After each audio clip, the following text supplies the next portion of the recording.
નમસ્કાર, જય હિન્દ, જય ભારત વિદ્યાર્થી મિત્રો. આજે આપણે નોબેલ પ્રાઇઝ વિશે વાત કરવા જઈ રહ્યા છીએ.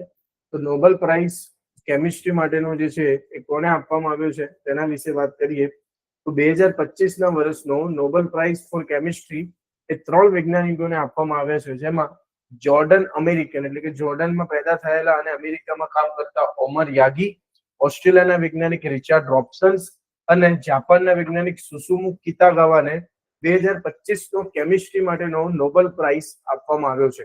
હવે વાત કરીએ કે આ પુરસ્કાર એમની કઈ શોધ માટે આપવામાં આવ્યો છે. તો MOF એટલે કે મેટલ ઓર્ગેનિક ફ્રેમવર્ક, MOF માટે આ એવોર્ડ આપવામાં આવ્યો છે. હવે તમને હું જાણ કરું કે MOF શું હોય.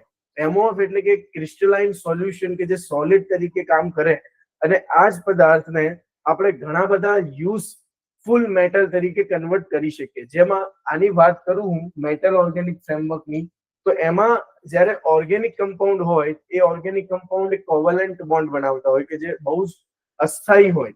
તો આ અસ્થાયી ફ્રેમવર્કની અંદર કિતાગાવા અને યાગીએ એક સ્થાયી ફ્રેમવર્ક બનાવ્યું કે જેનું સ્વરૂપ એ ખૂબ જ લચીલું અને ખૂબ જ પારદર્શક હતું.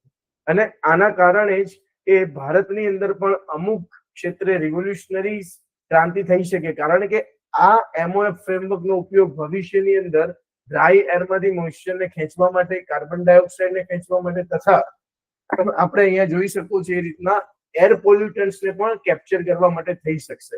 તો આ એક રિવોલ્યુશનરી ક્રાંતિ માટે કેમિસ્ટ્રીના નોબેલ પારિતોષિકને આ ત્રણેય વૈજ્ઞાનિકોને એવોર્ડ આપવામાં આવ્યો છે.